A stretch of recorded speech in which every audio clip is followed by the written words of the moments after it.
for City Council. This is a special City Council meeting. We are again conducting it by Zoom. All of our councilors are remote and dialed in. And we do have a couple other folks on the line tonight for part of the public hearing or comment not scheduled for public hearing. So we'll get to that in a second. First thing I guess I need to do is call the meeting to order. So I'll call the meeting to order. I don't have a gavel up here at my Zoom podium, but just assume that I've gavelled us in. First thing we have today on the agenda is public comment on items not scheduled for public hearing. We have a speaker signed up. This is Ali Sarsak. And Mr. Sarsak, I'm going to unmute you. Don't know if you're able to hear me, or can you let us know if you can speak? I can hear you. There you are. All right. Well, we'd love to hear your public comment for the meeting. Okay. I wasn't sure exactly what would be considered off agenda or on agenda. I assume that because the COVID-19 response, I guess executive order, if you want to call it that, that goes into effect at midnight. That's kind of the thing that I wanted to talk about. Public comment, so I guess I'll just get right into it then. So exactly when you all were sworn into office and took an oath to support and defend the Constitution against all enemies, foreign and domestic, is that correct? COVID-19 response that because the COVID-19 executive order, if you want to. Okay. We took our oath, councilors, yes. Correct. And part of that oath states that you'll support and defend the Constitution. And before I continue, I just want to point one thing out. People keep saying, and governments keep responding, that this isn't martial law. Technically, that's correct. Martial law is when the military runs the country, so that's not what's happening here. What is happening here is called tyranny. The definition of tyranny, according to Oxford American Dictionary, is obtaining obedience from everyone by force or threats. And that's exactly what's being contemplated today, tyranny, right here in the heartland of the United States. Now back to my point about that oath you all took. The First Amendment states, Congress shall make no law respecting an establishment of religion or prohibiting the free exercise thereof, or abridging the freedom of speech or the press or the right of the people to peaceably assemble and to petition the government for a redress of grievances. And I believe the mayor's order violates the First Amendment on a couple of items, particularly because it infringes on the right to peaceably assemble. The Fifth Amendment says that no person shall be deprived of life, liberty, or property without due process of law. And sort of tied into that through Supreme Court rulings, we found that a person cannot be charged with a crime before a crime has actually taken place. And what the mayor's order does is it criminalizes people from standing closer than 6 feet together, I believe, or something like that, without there actually being a law against that. And so, if the mayor decides to proceed with enforcement on this measure, that would be a violation of the Fifth Amendment. So we already have two constitutional issues with this order, and I understand that these draconian measures are being implemented across the country. But at the same time, if you proceed with the action, you'll have violated the oath you swore to uphold. And the media keeps saying that people who aren't concerned with the virus or question its severity are contributing to the problem. Yet if you scroll back through their own articles, you can see they keep changing the facts. For example, one CNN article said the virus can last up to 5 days on a surface, and on the same day, Bloomberg published an article saying it can last up to 17 days. Some articles say the test takes weeks to perform, while others claim it only takes 24 hours. Senator Cruz said the virus originated in a Chinese bioweapons research lab in Wuhan, China, while China claimed from bat suit. Then they changed their story and accused the U.S. Army of bringing it to China. All I'm saying is that it's fair to ask questions, especially when the story keeps changing. And I just wonder if we need to slow down and ask some questions and take a look at the data before we throw the Constitution out the window. They're already saying there will be more coronavirus outbreaks coming back, and that this will happen every year from now on. So does that mean we're going to have a month of tyranny every year? I understand people are afraid, I don't blame them. You know, I might get sick and die. My mom might get sick and die. My sister or brother or my cousins or aunts and uncles, somebody I really care about might get sick and die. But, you know, at the same time, we have to understand that, you know, people are afraid because they're watching cable news all day. And so, you know, we have to remember that these so-called news sources are for profit. They have an economic incentive to instill maximum fear in their viewers. If people are afraid, they'll watch more news. The more news they watch, the more eyeballs seeing advertisements they sell. The more advertisements they sell, the more money they get.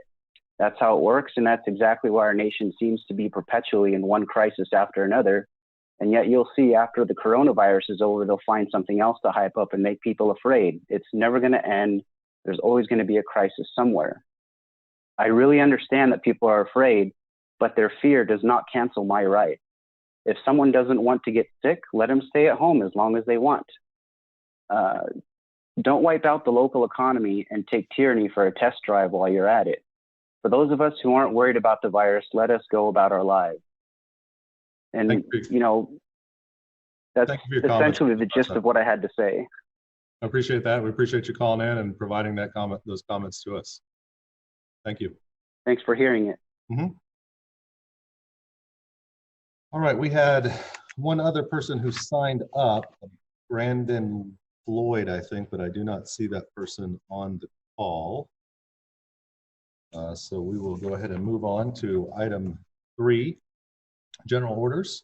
Item 3A is approve a budget amendment allocating e-media grants funded by the Stillwater Public Library.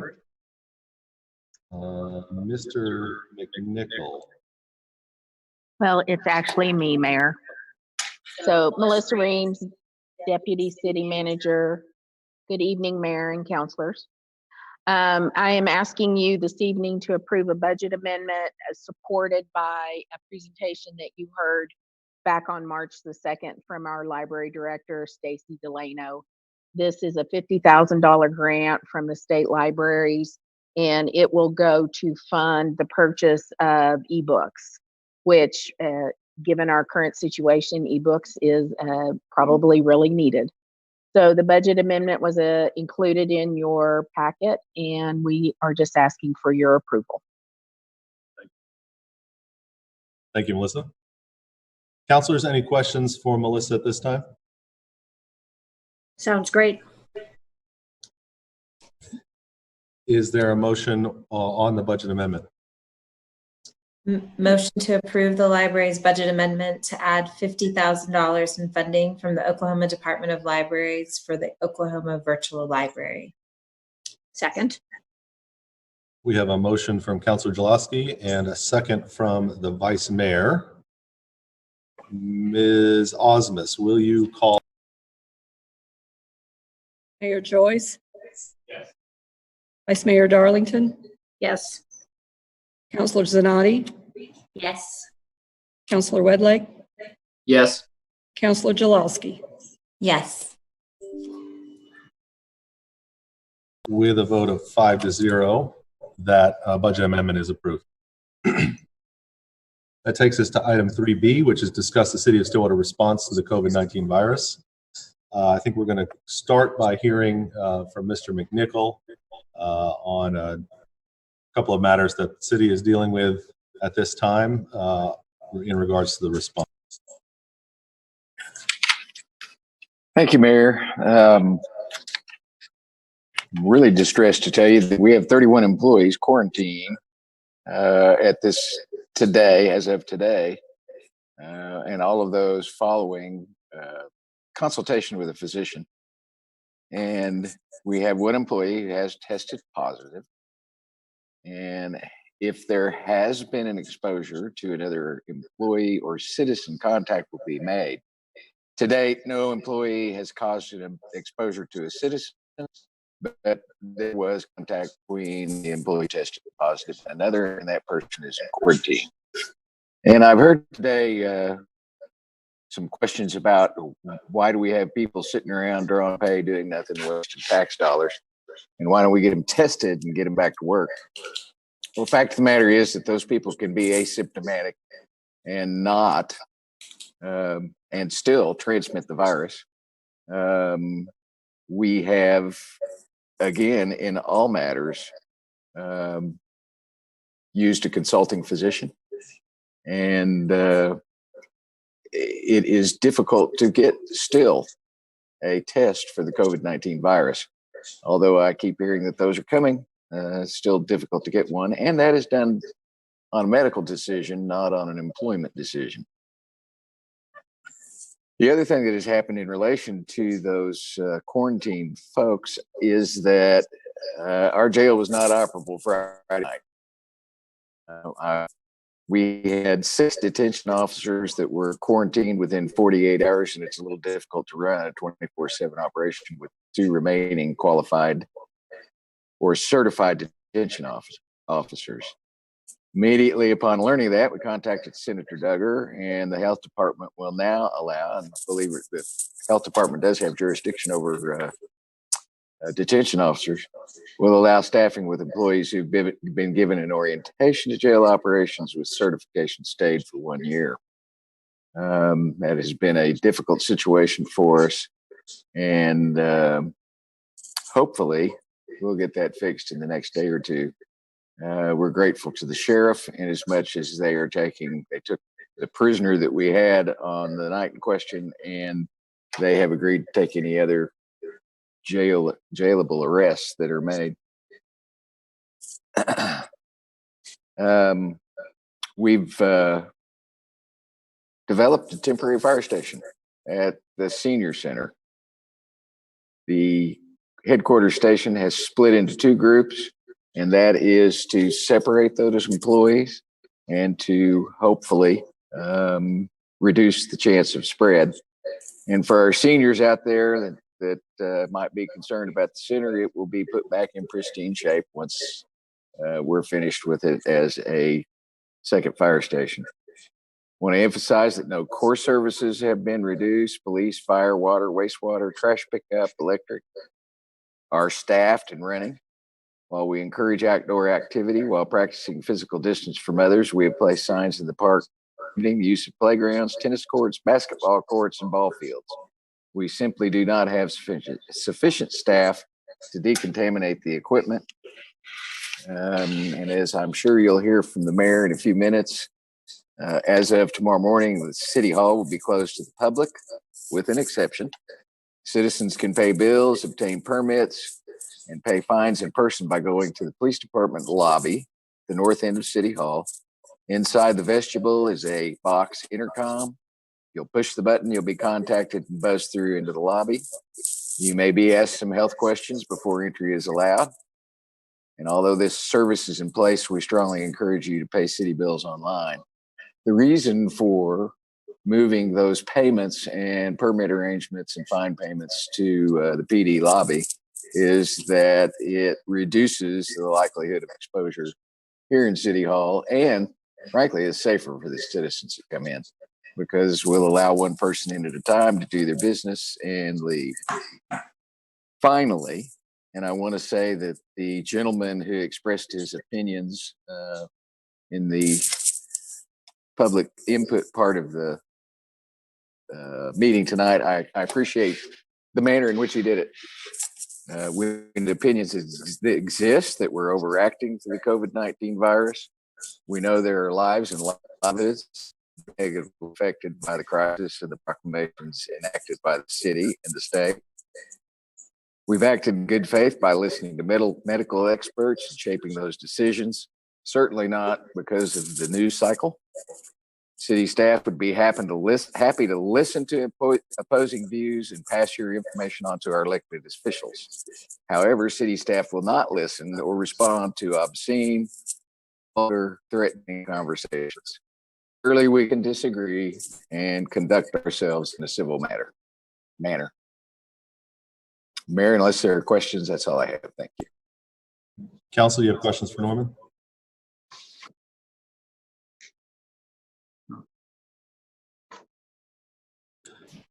Okay, so at this time we can chat a little bit about the order that was signed today and that will go into effect tonight. So for those of you that not those of you on the council, but those of you out there watching. I did sign a revised emergency order today that adopts a shelter-in-place policy for the city of Stillwater, effective as of midnight tonight. That policy, really what the order does is it takes the essential business closure list or the non-essential business closure list that the governor put in place last week. It uses those same criteria, and then it expands his safer at home policy, which was only applicable to people over 65 or people with additional risk from the virus. It expands that stay at home order to all people, to all residents of Stillwater. There's a few reasons that we moved in this direction. I think one of them is the fact that we are seeing numbers that 2/3 of all people infected with the virus in Oklahoma are under 65. The virus is certainly being spread by folks who are not technically part of that vulnerable population. And in order to reduce that spread, I think that this safer at home or shelter in place policy is the most effective way to keep the virus from continuing to spread in our population. One of the other reasons we went this direction is in an effort to maintain and to build some consensus around the state. We've seen Oklahoma City and Tulsa and Norman adopt these similar policies around shelter in place for all of their citizens. These kinds of measures work best when they are done in conjunction with surrounding communities, and this type of action seems appropriate for all communities like ours, where this virus is spreading through the community. And in an effort to build on the efforts of our surrounding communities, we wanted to be in line with the efforts they're taking as well.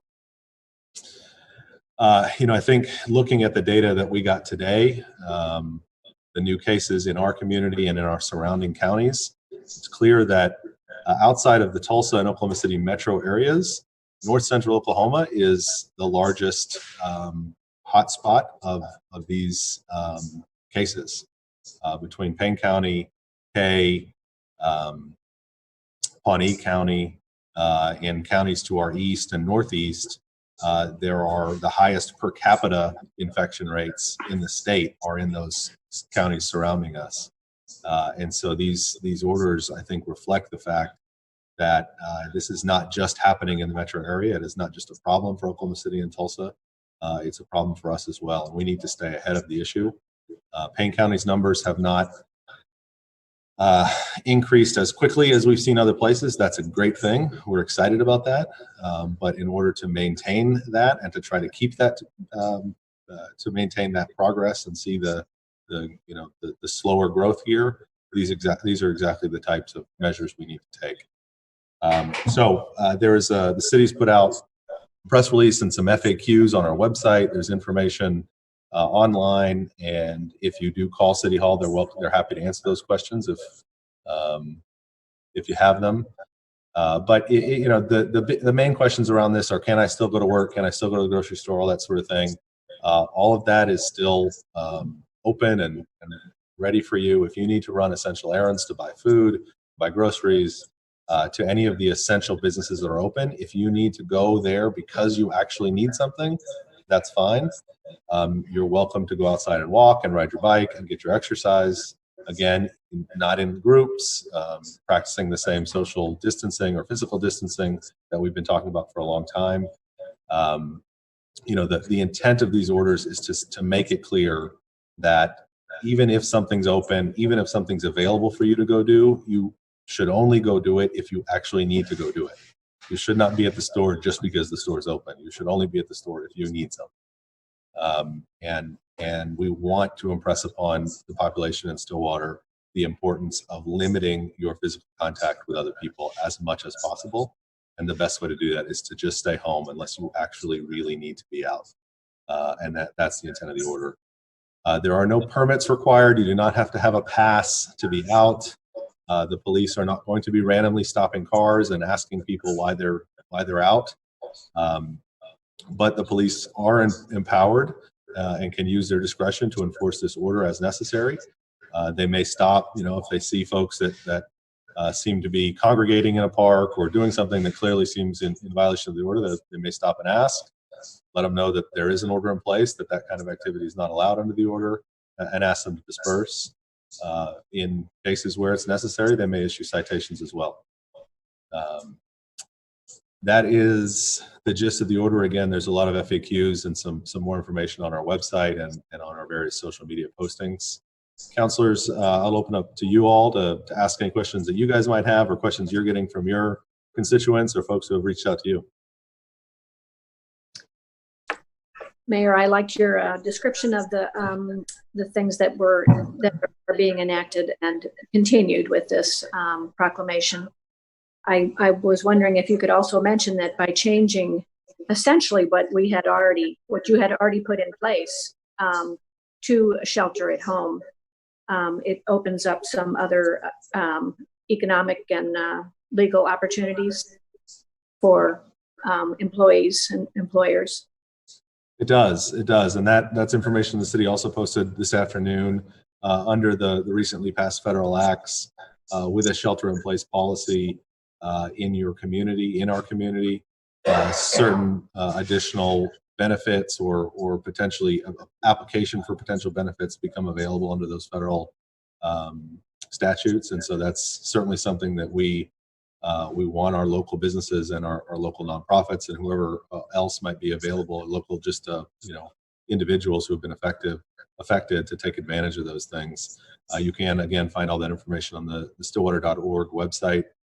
And again, I mean the shelter in place, using that language and extending it, past what the governor kind of termed vulnerable populations, I think just makes sense, given that that's really what we're trying to do, is slow the spread down. We've already asked for most of this stuff to happen. We've been begging people for more than a week to stay home unless they really need to be out. And so putting this order in place is certainly it creates some enforceable an enforceable order, but it's really the same, in general, the same thing we've been asking people to do. We really need them to pay attention and to heed the requests made in the order. It's really not a request; it's an order, right? I mean, I think that's the difference. It's it's something where we're saying you really don't go to the store unless you need to go to the store.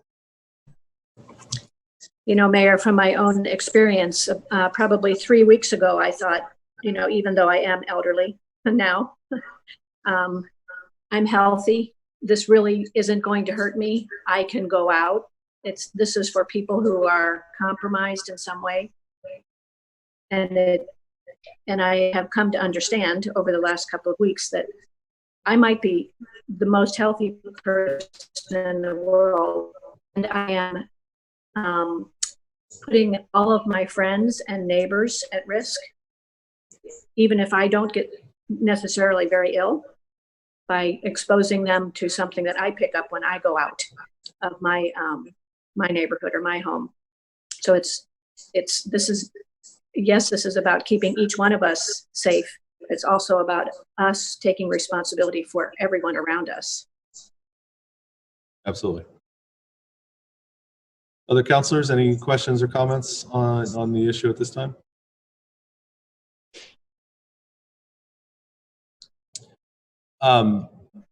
While we're sort of discussing this, Mr. Dorman, could you kind of give us a quick overview of the law, how the law works in this area, and how what the city's authority is to put these kinds of orders in place?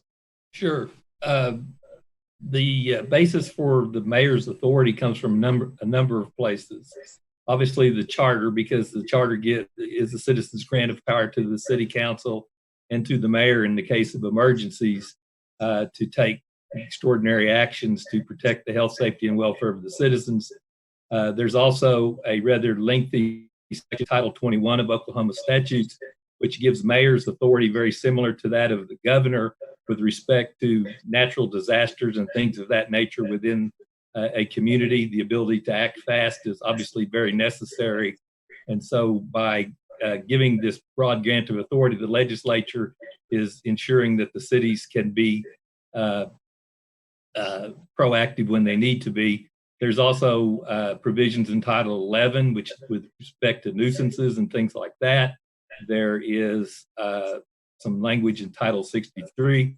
Well, there's ample statutory and, as I mentioned, charter authority for this. So, and you're seeing this in Oklahoma City and Tulsa, and I can tell you, I've spoken with all my colleagues in these various cities, and we're all quite comfortable that what is happening here is absolutely within the authority of the mayor and the cities to do, and obviously necessary in this instance. Thank you, Mr. Dorman. I take the comments made by the caller earlier very seriously, because I do believe strongly in my constitutional rights and everyone else's constitutional rights. But I think it's clear as an attorney, I think, I remember from my constitutional law classes that there are times when a compelling state interest can override some of those things, where we've got to, as a community and as a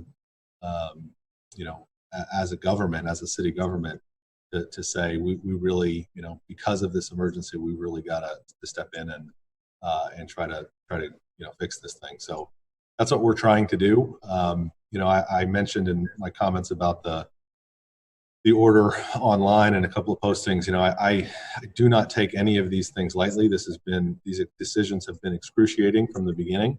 Even the very first order we put in place, that just all it did was really close down the senior center. That's a very vital organization, and lots of stuff that happens there. And even just saying we couldn't have those things going on at the beginning of this was a very difficult decision. And then moving towards having businesses closed down and telling people they've got to stay at home. These are not decisions that any of us feel wonderful about. I certainly don't like doing it. I hate signing the order just as much as you hate complying with the order.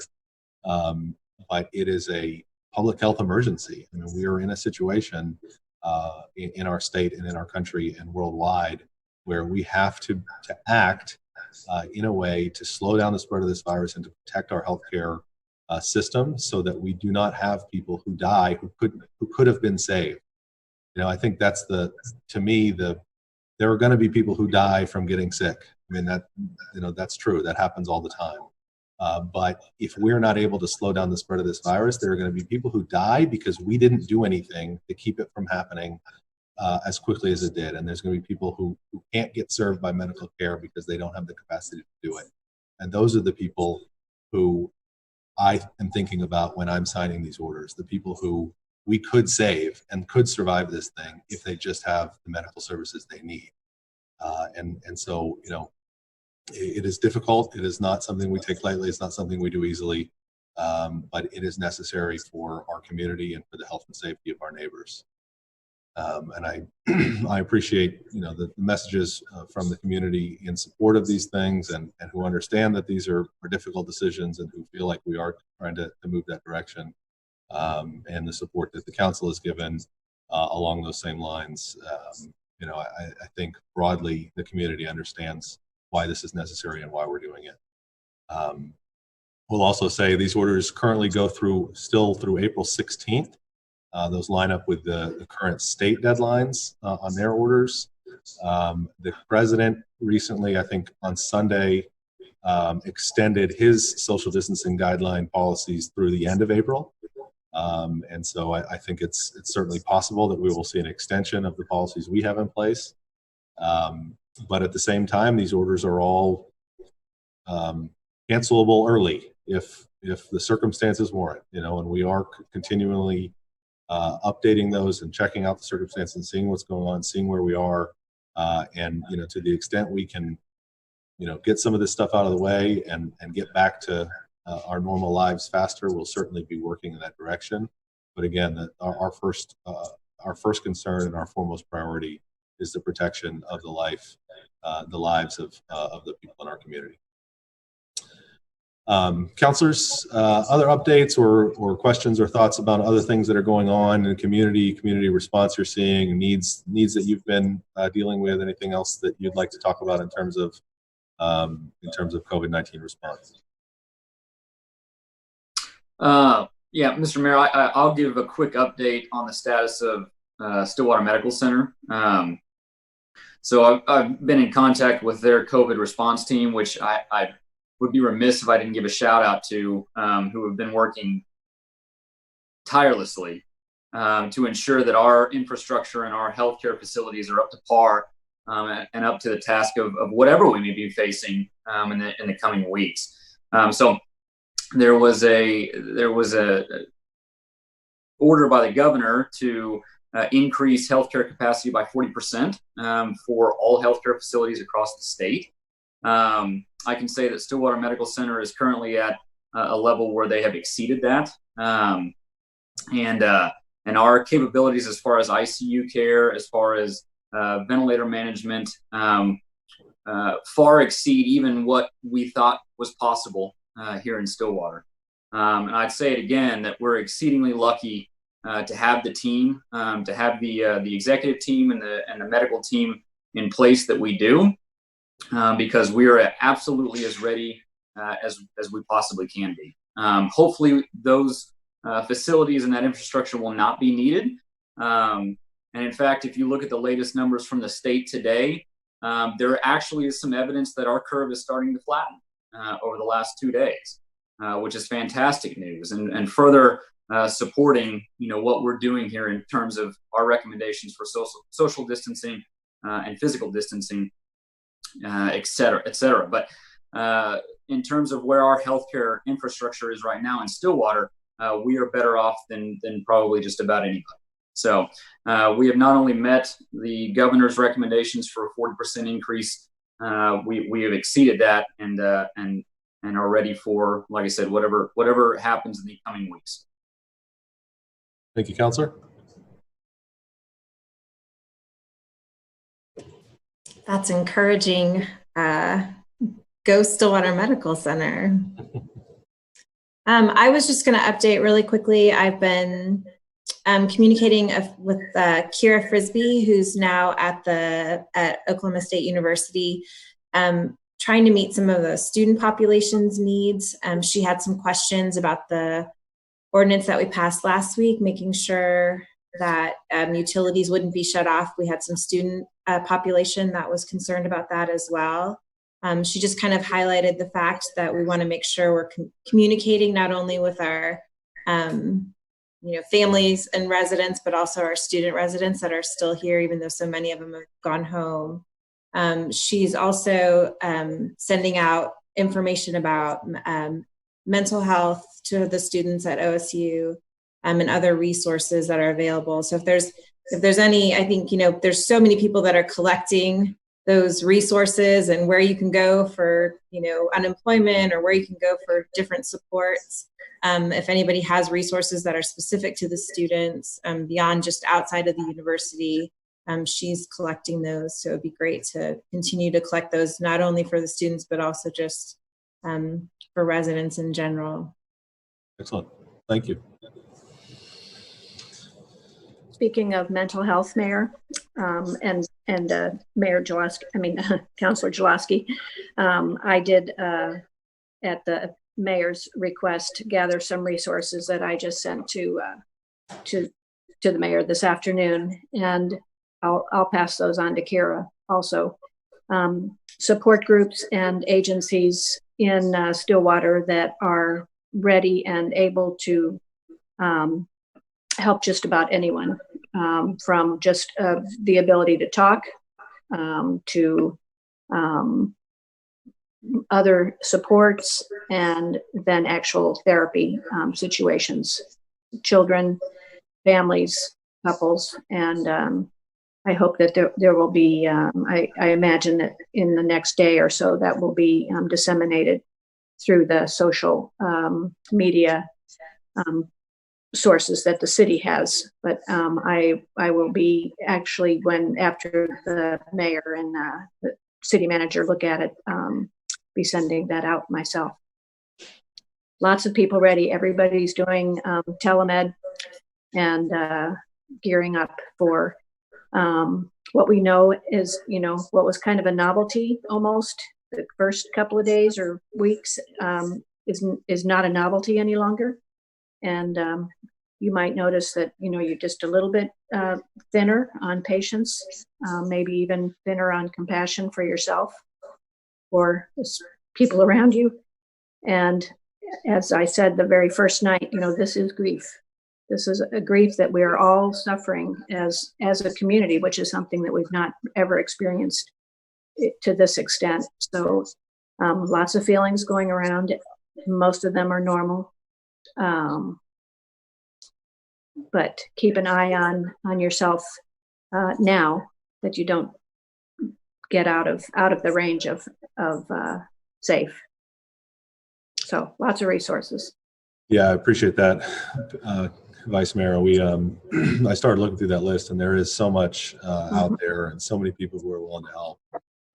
Really appreciate you and your helpful words and just demeanor in these conversations to help let us know, what's out there, because it is, for the first few days, it's a novelty. It's kind of interesting, and you can make jokes about it, and it's kind of fun. But as this stretches out, it becomes much, more and more difficult to sort of adjust. And I don't think anyone should feel ashamed of needing to talk to somebody or to feel, like it's odd, because I think we all feel the same way in a lot of ways, right? I mean, even when you're with your family in the house for a long time, it's a different dynamic than you're used to. And so I think we all need to be thinking about that and be willing to take advantage of the resources that are out there. There's absolutely no shame in asking for help. I always say, grief is kind of when your spirit is broken. And, if I break my leg, I am not going to be ashamed to go get somebody to help me fix my broken leg. And if my spirit is broken, I want somebody who really knows what they're doing to help me with that. Yeah. Yep, absolutely. Good point. Mayor, I've got one thing also. I get it. I think a lot of things that I've had interaction with are as a former small business owner. A lot of businesses are wondering what to do during this time. And I can't imagine what each of them are going through. Wanted to let everybody know, if you haven't heard already, tomorrow morning from 9 a.m. to 11 a.m., there's a Zoom conference call called In This Together. And it's a small business virtual town hall meeting for those of you who are wanting to connect with each other, find out resources, be able to talk to one another, and just kind of find out what the next steps are and get some support. This is, you can go on Facebook. You can go to it's In This Together. It has its own Facebook page, but you also can do Meridian Technology Center to their Facebook page, and it gives you information. If you can't find it, please reach out to me, and I'm happy to get you connected that way. I know that this is scary times for those of you who own businesses, and so anything we can do to help provide that support, I think this is a great first step in that. So tomorrow morning from 9 to 11 a.m. called In This Together via Zoom, and it has the link on the page. That's great, and yeah, I mean, it's so great to have folks like Meridian Technology in town who are raring to go to help figure out how to the best way out of all of this as we move forward, and the best way for our businesses to move forward. So I think that'll be a great resource. I had posted a little while ago, and I think this is on our city page too, but I know Senator Inhofe actually has got a really good FAQ page up for the federal assistance programs, some of the small business administration programs that are part of the new federal bill. There's some really great information on his website to answer some of those questions. Our Chamber of Commerce as well, for business owners, has got a lot of information posted.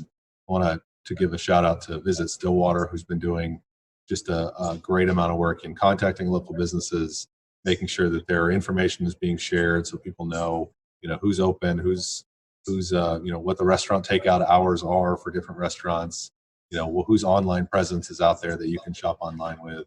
I think we're seeing just a tremendous amount of community support, which surprises absolutely no one, that's been in Stillwater for very long. We expect to see that, and we know that our community is going to rally together as much as they can.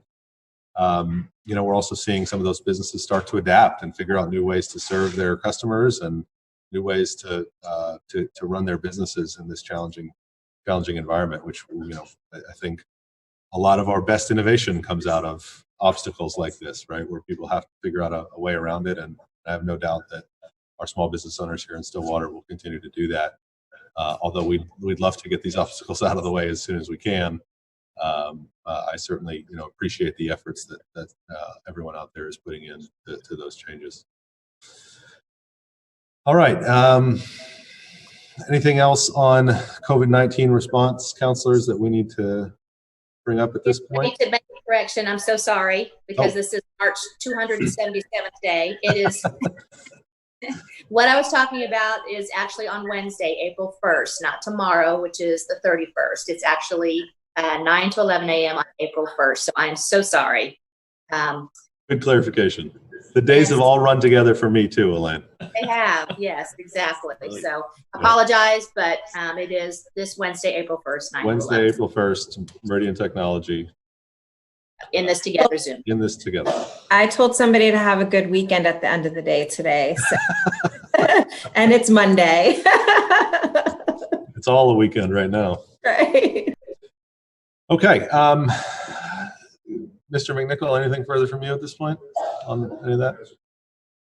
All right, so we will move down to item 4 on the agenda. This is an ordinance on first read.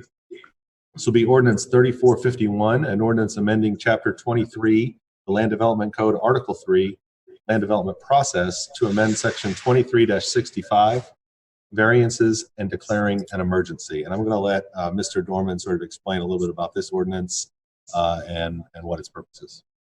This is an amendment to the current ordinance that allows the Board of Adjustment and in some situations the Development Services Director to grant variances to certain zoning requirements, and in this case what we call setback requirements.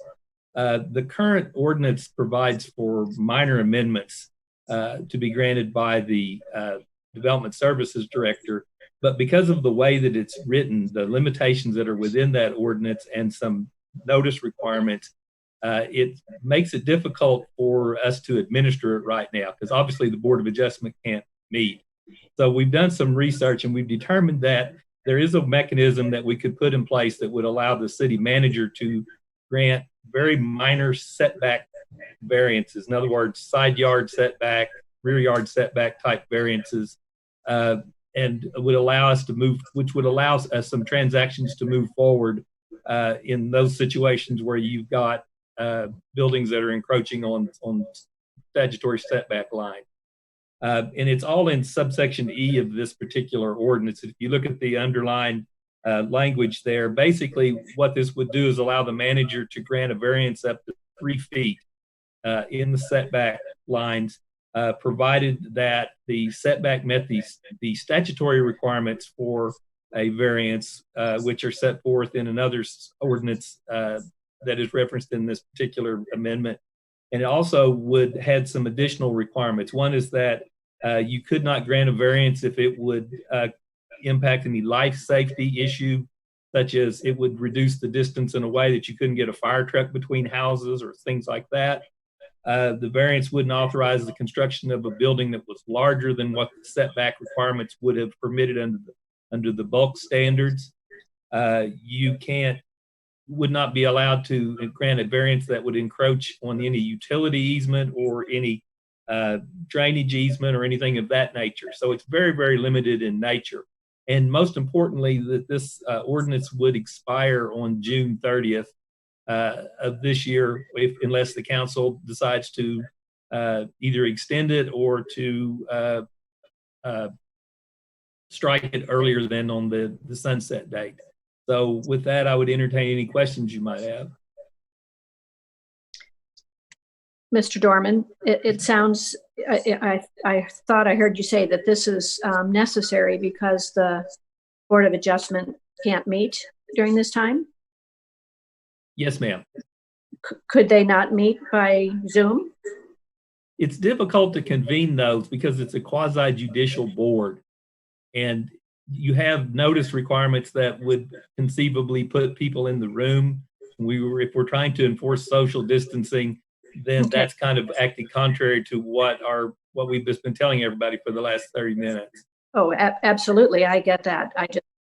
didn't understand the different implication for the notice and other people in the room.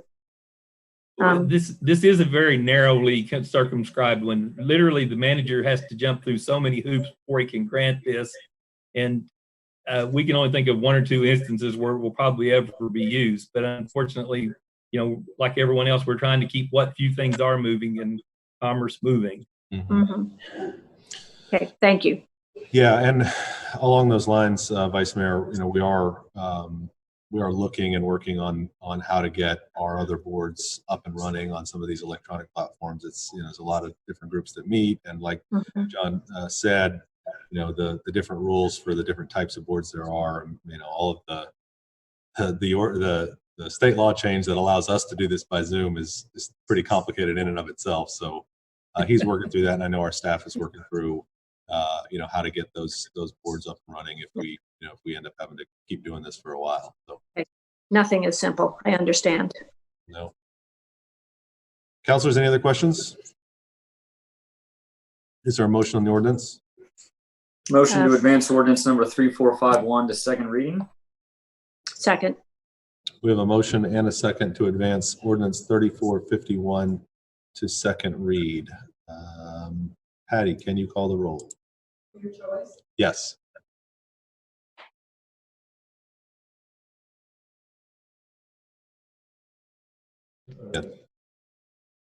Mayor Joyce, Yes. Vice Mayor Darlington, Yes. Counselor Zanotti, Yes. Counselor Wedleg, Yes. Counselor Jalowski. Yes. With a vote of 5-0, that ordinance is passed to second read. Any other reports from officers or boards? Nothing to report, sir. Councilors, is there a motion to adjourn the meeting? Motion to adjourn. Second. A motion from the Vice Mayor and a second from Councilor Zanotti to adjourn the meeting. Patty, would you call the roll? Mayor Joyce, Yes. Vice Mayor Darlington, Yes. Counselor Zanotti, Yes. Counselor Wedleg, Yes. Counselor Jalowski. Yes. With a vote of 5-0, we're now adjourned. Thank you all.